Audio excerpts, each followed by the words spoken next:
Friends, welcome to பிரியாஸ் மதுரைக்காரங்க சமையல். இன்னைக்கு நம்ம சேனல்ல கல்யாண வீட்டு விருந்துல எல்லாம் பரிமாறுவாங்கல்ல, நல்ல சாஃப்டாக டேஸ்டியான ரவா கிச்சடி, அந்த ரெசிபி தான் இன்றைக்கி வீடியோவில் நான் உங்களோட ஷேர் பண்ணிக்க போகிறேன்.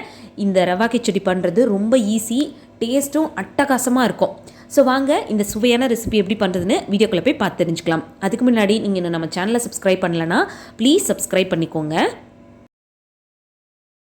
இந்த ரவா கிச்சடி பண்ணுறதுக்கு இந்த பவுலில் ஒரு பவுல் அளவுக்கு ரவை எடுத்திருக்கேன். இதை நல்லா சூடாகிற அளவுக்கு ஒரு 5 நிமிஷம் மீடியம் ஃப்ளேம்லேயே வச்சு வறுத்து எடுத்துக்கலாம். கலர் சேஞ்ச் ஆகிற அளவுக்கு வறுக்கணுன்ற அவசியம் கிடையாது. அந்த ரவை நல்லா சூடாகிற அளவுக்கு வறுத்து எடுத்துக்கிட்டாலே போதும். பாருங்கள், ரவை நல்லா வறுபட்டுருச்சு. இதை தனி பிளேட்டுக்கு மாற்றிடலாம். இப்போ அதே கடாயிலேயே 1 ஸ்பூன் அளவுக்கு நெய் சேர்த்துக்கிறேன். கூடவே 2 ஸ்பூன் அளவுக்கு எண்ணெய் சேர்த்துக்கிறேன். இது சூடானதும் 1/2 ஸ்பூன் அளவுக்கு கடுகுழுந்து, கூடவே 1/4 டீஸ்பூன் அளவுக்கு சோம்பு, ஒரு சின்ன துண்டு பட்டை, 2 கிராம்பு, ஒரு நட்சத்திர பூ சேர்த்துக்கிறேன். கொஞ்சமாக கருவேப்பிலை, கூடவே காரத்துக்கு தகுந்த மாதிரி பச்சை மிளகாய். நான் 3 பச்சை மிளகாய் கீறிட்டு சேர்த்துருக்கேன். இது எல்லாத்தையும் நல்லா தாளித்து விட்டுக்கலாம். இப்போது ஒரு பெரிய வெங்காயம் பொடியாக நறுக்கினது சேர்த்துக்கிறேன். கூடவே 1 ஸ்பூன் அளவுக்கு இஞ்சி பூண்டு தட்டி எடுத்து வச்சது சேர்த்துருக்கேன். இது பச்சை வாசனை போகிற அளவுக்கு வதக்கி எடுத்துக்கலாம். வெங்காயம் ரொம்ப பொன்னிறமாக வதங்கணுன்ற அவசியமே கிடையாது. சும்மா அதோட பச்சை வாசனை போகிற அளவுக்கு வதக்கி எடுத்துக்கிட்டால் போதும். இஞ்சி பூண்டு விழுதும் வெங்காயமும் நல்லா வதங்கினதும் இப்போது இதில் கட் பண்ணி வச்சுருக்க காயை சேர்த்துக்கிறேன். ஒரு பெரிய கேரட் பொடியாக நறுக்கினது சேர்த்துருக்கேன். கூடவே 20 கிராம் அளவுக்கு பச்சை பட்டாணி சேர்த்துருக்கேன். இது ரெண்டையும் ஒரு 2 நிமிஷம் நல்லா எண்ணெயிலே வதக்கி விட்டுக்கலாம். இது தவிர்த்து உங்களுக்கு பிடிச்ச காய்கறிகள் என்ன சேர்த்துக்கிட்டா பிடிக்குமோ அதெல்லாம் நீங்கள் இதில் பொடியாக நறுக்கிட்டு சேர்த்துக்கலாம், பீட்ரூட் தவிர்த்து. இப்போது ஒரு 2 நிமிஷம் நல்லா வதக்கினதுக்கப்புறம் ஒரு சின்ன தக்காளி பொடியாக நறுக்கிட்டு சேர்த்துக்கிறேன். கூடவே தேவையான அளவு உப்பு சேர்த்துட்டு 1 நிமிஷம் அந்த தக்காளி லேசாக வதங்கணும், அந்த அளவுக்கு வதக்கி எடுத்துக்கலாம். தக்காளி பெருசாக சேர்த்துறாதீங்க, ரொம்ப புளிப்பாயிடும். இப்போது ஒரு 1/4 ஸ்பூன் மஞ்சள் தூள், 1/4 ஸ்பூன் அளவுக்கு மிளகாத்தூள் சேர்த்துக்கிறேன். 1 ஸ்பூன் கரம் மசாலா சேர்த்துக்கிறேன்.